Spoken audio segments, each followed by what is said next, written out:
नमस्कार। भाषा र साहित्यको सङ्गम कार्यक्रम अन्तरङ्गमा तपाईँलाई हार्दिक स्वागत छ। म घनश्याम पथेक। भाषा त्यो माध्यम हो जसले समाजलाई जोड्ने काम गर्दछ र साहित्य समाजको ऐना हो जसले संसारलाई प्रतिबिम्बित गर्दछ।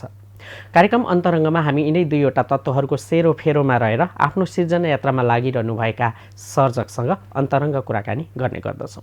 यसै क्रममा आज हामीसँग हुनुहुन्छ साहित्यकार दुर्गा काफ्ले। उहाँसँग अन्तरङ्ग कुराकानी गर्ने जमर्कोमा आज हामी जुटेका छौँ।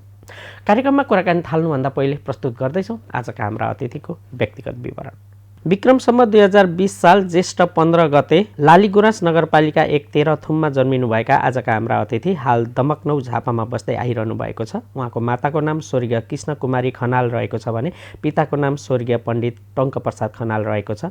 प्रकाशित कृतिहरूमा मनको विचलन, प्रेम सरोवर र चाँदनी तीनवटा उपन्यासहरू रहेका छन्। मान सम्मान र पुरस्कारहरूमा शब्दहार क्रिएसन साहित्यिक सम्मान 2075, शब्दहार क्रिएसनले 74 11/5 मा पनि उहाँलाई सम्मान गरेको थियो। सहयात्री दर्पण नेपालले साहित्यिक सम्मान 2075, श्री पाणिनी मावि दमकनौ अभिनन्दन पत्र 2073, पाणिनी मावि कृतज्ञता पत्र 2073, सम्मान पत्र जनकल्याण आधारभूत विद्यालय गौरीगञ्ज 2077 लगायत उहाँसँग लगभग 1.5 दर्जन जति मान सम्मान र पुरस्कारहरू रहेका छन्। त्यसै गरी संलग्न संस्थाहरूमा नेपाल रेड क्रस, ज्येष्ठ नागरिक सम्मान प्रतिष्ठान, सहयात्री दर्पण, सिंहदेवी देवीस्थान, साहित्य कला सङ्गम आदि रहेका छन्। हजुर, तपाईँहरूले आजका हाम्रा अतिथिको व्यक्तिगत विवरण थाहा पाइसक्नु भएको छ। अब भने हामी कुराकानीको श्रृङ्खलालाई अगाडि बढाउँदैछौँ। यहाँलाई कार्यक्रममा स्वागत छ। नमस्कार, धन्यवाद। आरामै हुनुहुन्छ? ठिकै छु। 3 उपन्यास आइसक्यो। के मान्दा रहेछन् जस्तो कोही व्यक्ति साहित्यमा लागेर किताब निकालिरहँदा र कोही व्यक्ति साहित्यमा नलागिकन समाजसेवा गरिरहँदा समाजले हेर्ने दृष्टिकोण फरक हुँदो रहेछ साहित्यमा लागेका र नलागेका व्यक्तिहरूलाई हेर्ने? त्यस्तो त अब म दुईटै पाटोमा छु। सामाजिक काममा पनि लागेको छु, धेरै नै लागेको छु। मलाई त आफूलाई लाग्छ दमकमा सायदै म राम्रै काम गर्ने सामाजिक मान्छे हुँ भन्छ। र साहित्य त दमकको उपन्यासकारमा सबभन्दा पहिलो मै नै हुँ। महिलाहरूमा दमकको इतिहासमा उपन्यास लेख्ने उपन्यासकार महिलाहरूमा सबभन्दा पहिलो म नै हुँ। तर त्यस्तो महिला भएर किन त्यस्तो महत्त्व चाहिँ भयो जस्तो मलाई लाग्दैन। उहाँहरूले अहिले पनि उपन्यासकार दुर्गा काफ्ले भन्न चाहिँ आँट गर्नुभएको छैन। साहित्यिक जीवनयापन भन्दा सामाजिक जीवनयापनले चाहिँ साहित्यिक जीवनयापनलाई पछाडि धकेलेको त होइन? अब दुईटैमा भएपछि त्यस्तो छैन। यो उपन्यास लेख्ने भन्ने कुरा भावनामा लेख्ने कुरा हो होइन। सामाजिक काम भनेको चाहिँ व्यवहारमा उतारेर गर्ने कुरा हो। त्यसैले त्यो दुईटा पाटोलाई एउटाले अर्कोलाई बाधै गर्दैन। बरु सामाजिक कामले उपन्यास लेख्नलाई सहज हुन्छ। समाजमा घटेका घटनाहरूलाई ल्याएर उपन्यासमा उतार्न सकिन्छ। ठ्याक्कै त्यो म आफूलाई भएको हो भनेर अर्काको त्यो घटनालाई चाहिँ ल्याएर उतार्न सकिन्छ। त्यसैले सामाजिक कामले त कुनै पनि कुरालाई बाधा नै गर्दैन। सबभन्दा उत्कृष्ट सामाजिक कामै हो। त्यसले चाहिँ हरेक कुरालाई प्रोत्साहित गर्छ, सहज ढङ्गले अवतरण गर्न सिकाउँछ। त्यही सामाजिक कामले मलाई उपन्यास लेख्न चाहिँ यहाँसम्म पुर्याएको।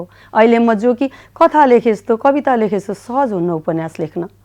त्यो उपन्यासलाई चाहिँ एक दिनमा लेखेर पनि सकिँदैन, एउटा पेज लेखेर पनि हुने होइन। त्यसैले चाहिँ विषयवस्तुको सिलसिलेबार मिलेन भने उपन्यास बन्नै सक्दैन। त्यसैले गर्दा सामाजिक कामले उपन्यास लेख्नलाई बाधा गर्दैन र उपन्यासले पनि सामाजिक काम गर्न बाधा गर्दैन।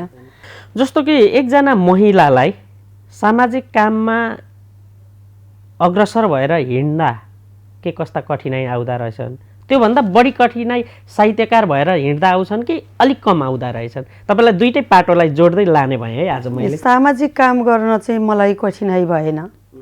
किन भएन भने म आफूले कमाएको पैसा खर्च गरेर अनि समाजमा भएका विविध खालका आधारभूत वर्गहरूका नानीहरूलाई, बाबुहरूलाई र अरू व्यक्तिहरूलाई सहयोग गर्दै जाने। त्यहाँ मैले कसैको सल्लाह गर्नु पनि परेन, कसैसँग माग्नु पनि परेन, दिउँ कि नदिउँ भन्नु पनि परेन। मेरो स्वेच्छाले मैले जो चाहिँ यसलाई दिनैपर्छ, सहयोग गर्नैपर्छ भन्ने लाग्छ, म स्वतस्फूर्त गर्छु। मैले 2051 सालमा पाणिनी माविमा अक्षय कोष खोल्या 50,000 को 2051 सालमा। त्यो बेर कि जो कि कसैले अक्षय कोष खोल्नुपर्छ भन्ने सोच पनि थिएन होला सायदै। त्यो चाहिँ मेरो विद्यालयमा एउटा विद्यार्थीले एसएलसी पास गर्यो, एडमिसन गर्न जाने पैसा छैन, अनि मैले एसइसीमा प्रथम हुने विद्यार्थी, त्यो बेला त एसएलसी अहिले एसई हो, प्रथम हुने विद्यार्थीलाई त्यो एडमिसन गर्ने टाइममा त्यसको ब्याज निकालेर दिने है भनेर मैले त्यो स्थापना गरे हो। अब त्यसैलाई हेरेर अहिले कम्ती 12 लाख चाहिँ पाडेनीमा अक्षय कोष छ, पाडेनी माविमा भने समाजले उदाहरण दिन सक्ने काम गर्ने हो। र मैले त्यहाँदेखि थालेको अहिलेसम्म अब वर्षमा म कम्तीमा पनि 2-4 लाखको किताब कपी बाँड्ने, लुगा बाँड्ने, जुत्ता बाँड्ने, काहीँ अक्षय कोष राखिदिने यो काम गर्छु। हिजोस्ति मात्र यो के लाइब्रेरी डाइनामिक लाइब्रेरीले विद्यार्थी पढाउने हो भनेर उहाँहरूले चाहिँ अक्षय कोष राख्ने भन्नुभएको रहेछ। मैले मेरो श्रीमानको स्मृति अक्षय कोष खोल्ने भनेर त्यहाँ मैले 1 लाख दिएको छु। भोलि बिहान चेक हस्तान्तरण गर्न त्यहाँ उहाँहरूले चाहिँ मलाई बोलाउनु भएको छ। त्यसैले अब त्यो सँगै यो भयो सामाजिक अब त्यो साहित्यको कुरा चाहिँ के हो भने सामाजिक काम गर्न जति सहज छ नि स्वतस्फूर्त मागेर गर्ने भए चाहिँ अप्ठ्यारै हुन्थ्यो होला। यो चाहिँ के छ भने अब म त टिचर पनि हो, घरको गृहिणी पनि हो, मेरो सासू ससुरा बुढाबुढी हिजो 30-1 वर्ष अगाडिसम्म हुनुहुन्थ्यो। त्यो चाहिँ आफूले लेख्ने, अनि त्यो कति बेर कहाँ लेखा छ त्यसलाई मिलाउने, अनि सम्पादकलाई दिने, अनि उहाँहरूले कहिले त्यो तयार गरिदिनुहुन्छ जोडेर, अनि त्यो निकाल्ने, अलिकति खर्चिलो एकैचोटि खर्च पनि अलिकति बढी निकाल्ने। अनि दमकमा त्यस्तो ठाउँ नपाएर मैले चाहिँ काठमाडौँमा गएर गरेँ। त्यसैले गर्दा उपन्यास नै अलिकति गाह्रै हुन्छ, कविता चाहिँ साहित्यतिर नै अलिकति गाह्रो हुन्छ। सोर्स लाउनु पर्ने कि किनभने म साहित्यकार हुँ भन्ने मैले यति धेरै काम गर्दा पनि मलाई कसैले हो भन्न सक्नुहुन्न। किन होला यो, के होला यो संकीर्ण विचार कि सिन्डिकेट एउटा सिन्डिकेट प्रणाली नि छ, जहाँ गए पनि छ। र त्यो सोच पनि हो, म महिला हुँ नि त, पुरुष भएको भए यो 3टा उपन्यास लेखिरहनै पर्ने थिएन, एउटै उपन्यास काफी हुन्थ्यो। तर यो चाहिँ अहिलेसम्म मलाई चाहिँ साहित्यभन्दा लेख्न चाहिँ सहज लाग्छ मलाई।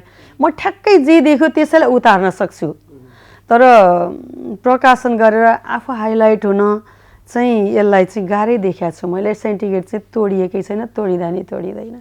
अघि भन्नु यहाँ चाहिँ अनौपचारिक कुरा हुँदा भनौँ न, अब यत्रो लेख्ने मान्छे, अब म कविता पनि लेख्छु, लेख पनि लेख्छु, उपन्यास पनि लेख्छु, तर पनि अब मैले ठाउँ पाएको चाहिँ छुइनँ।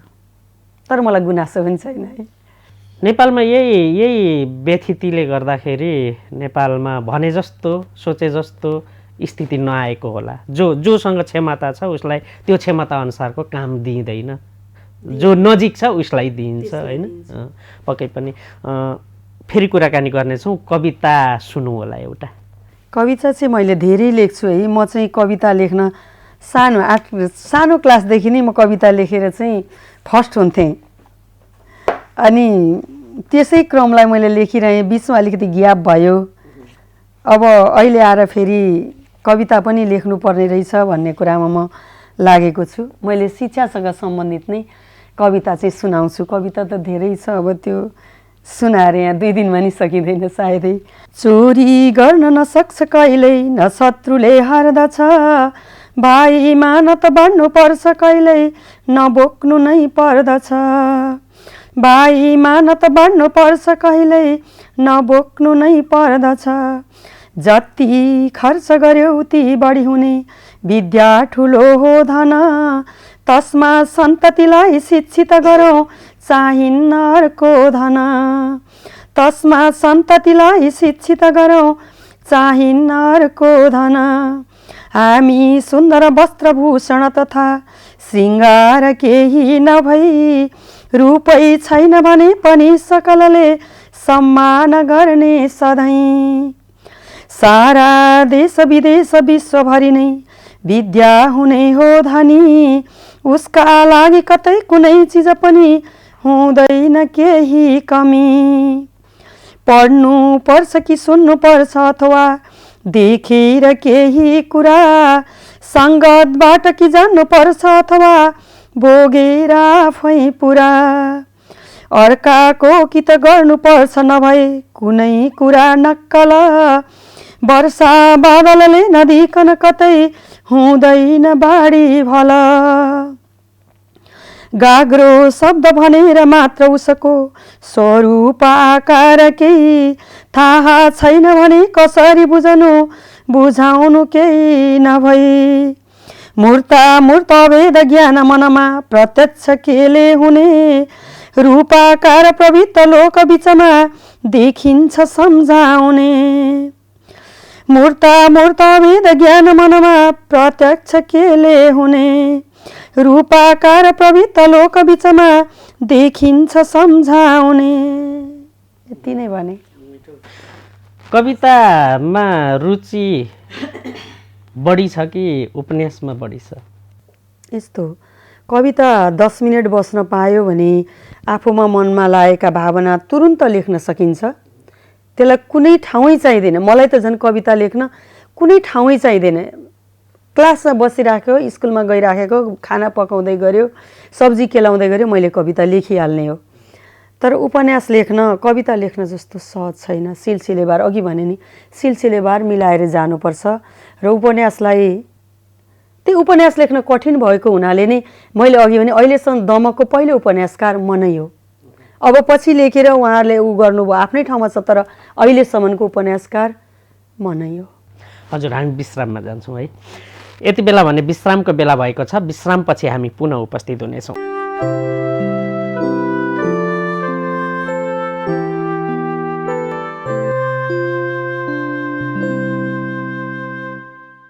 विश्रामपछि तपाईँलाई कार्यक्रममा पुनः स्वागत छ। तपाईँ यति बेला कार्यक्रम अन्तरङ्गमा हुनुहुन्छ र कार्यक्रम अन्तरङ्गमा आज हामीसँग हुनुहुन्छ साहित्यकार दुर्गा काफ्ले। उहाँसँग अन्तरङ्ग कुराकानी गरिरहेका छौँ। आउनुहोस् कुराकानीको क्रमलाई फेरि पनि जोडौँ। यहाँलाई पुनः स्वागत गरेँ। जस्तो तपाईँको पछिल्लो उपन्यास चाँदनी मसँग रहेको छ। सहयात्री दर्पण नेपाल भनेर यसको प्रकाशक हुनुहुन्छ होइन? यो काठमाडौँमा विमोचन गर्नुभयो।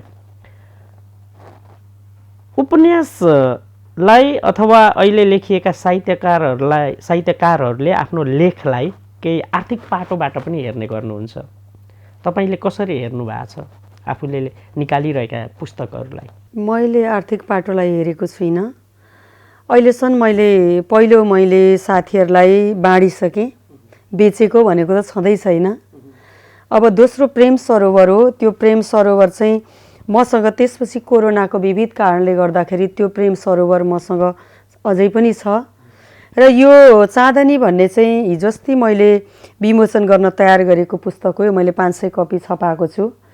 त्यो 500 कपीमा चाहिँ मैले जति बेर ठ्याक्कै गर्ने विमोचन गर्ने भनेर साहित्य कला सङ्गमसँग यो हल पनि तयार गरेको थिएँ। त्यो बेर मेरो श्रीमान अपरेसन गर्ने भएर एक्सपायर हुनुभयो। त्यसपछि मैले यो घरमा राखेको छु र मैले गर्ने कुनै पनि काममा आर्थिक पाटोलाई हेरेकै हुँदैन। इभन म जागिर खान्छु, तलब थापेर म घर ल्याउँदिनँ। मैले बाँडेरै विद्यार्थीहरूलाई समाजमा गाउँमा आफूले लाग्ने काम गरेर मैले सक्ने हो। मैले कुनै पनि कुरालाई आर्थिक पाटो हेरेर म यति कमाउँछु भनेर मैले कहिल्यै गर्दिनँ। यो अरूलाई सोध्नु भयो भने थाहा हुन्छ होइन? तपाईँ खुद यहाँ हुँदै अरूलाई मैले कहिल्यै हेर्दिनँ आर्थिक। जस्तो साहित्यिक किताबहरू अब निकाल्नुको लेख्नुको उद्देश्य अथवा के रहेछ त भन्ने? यो चाहिँ के भने मसँग यो पनि क्षमता छ नि त। आफूसँग भएको क्षमता, म जतिको मान्छेले अर्काले के भन्छ होइन, मैले के गर्छु, मलाई के मन लागेछ, मेरो इच्छा चाहिँ कसरी मैले पुरा गर्न सक्छु, त्यो गर्ने हो।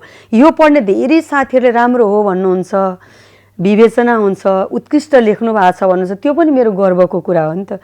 त्यसैले गर्दा यो चाहिँ मैले कोरोनाकै बेला कोरोनासँग सम्बन्धित नै भएर ठ्याक्कै त्यो कोरोनाको बेला लकडाउन पनि भयो, म आफूलाई पनि कोरोना भयो। त्यो बेर मैले केही न केही गर्नुपर्छ नि त। अब नभए त मान्छे डिप्रेसनमा जान्छ। अनि मैले यो चाहिँ अलिअलि कोरोनासँग सम्बन्धित कुराहरूलाई पनि लिएर त्यसैसँग सिलसिला मिलाएर लेखेको किताब छ। यो चाहिँ मैले घरमै बसेर लेखेको हुँ। यी अरू चाहिँ मैले पेज मिलाएर यिनीहरूलाई निकालेको हुँ। यो चाहिँ फुर्सदमा लेखेको। नेपाली साहित्यका उपन्यासहरू पनि पढ्नुहुन्छ होला? अलिअलि पढ्छु।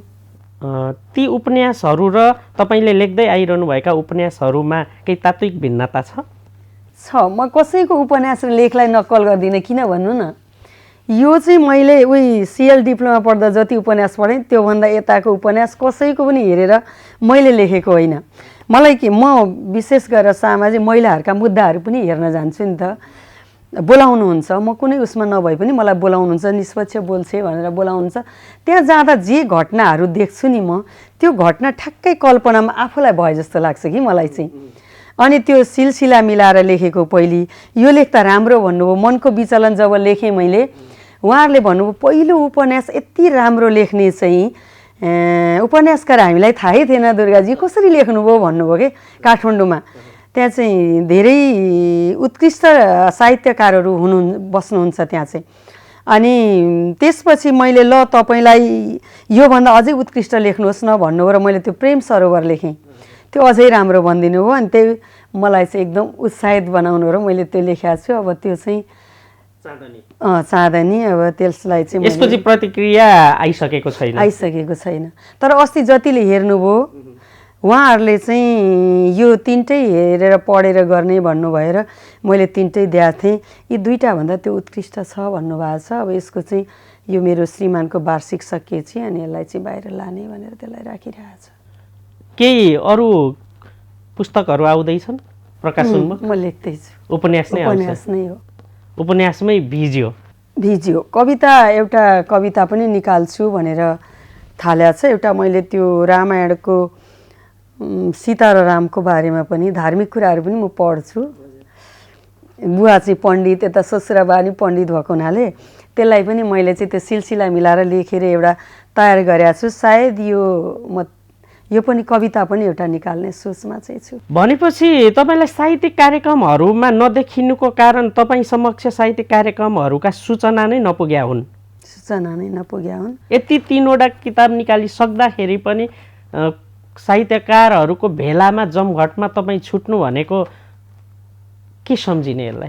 किनभने म पनि पुगिरहेको हुन्छु, तपाईँलाई भेटिरहेको हुन्न। त्यस्तो सङ्कुचित सोच चाहिँ कहिले हराउँदैन है। एउटा कुरो त्यो। अर्को कुरो के हो भने आफूले सकारात्मक सोच पनि राख्नु छ। म टिचर पनि हो नि त। स्कुलमा भएको बेला क्लास छोडेर त म हिँड्दिनँ। साहित्यिक प्रोग्राम छ भनेर म क्लास छोडेर त हिँड्दिनँ कहिले पनि, किन त्यो त मेरो मुख्य पेसा चाहिँ त्यो हो नि त। त्यसैले गर्दा एउटा रिजन चाहिँ मेरो पेसा पनि होला कि, तर पनि मलाई सूचना गर्नुहुन्न, मलाई साहित्यकार भनेर कहिले पनि उहाँहरूले सम्बोधन गर्नुहुन्न। अहिले भर्खर अलिअलि थाल्नु भएको छ। यो त दुःखको पाटो भयो नि। दुःख त लाग्छ, तर पनि म क्षणिक दुःख मान्ने हो कि। भनिहालेँ नि, मेरो प्रतिभालाई, मेरो क्षमतालाई त कसैले काहीँ लान सक्दैन।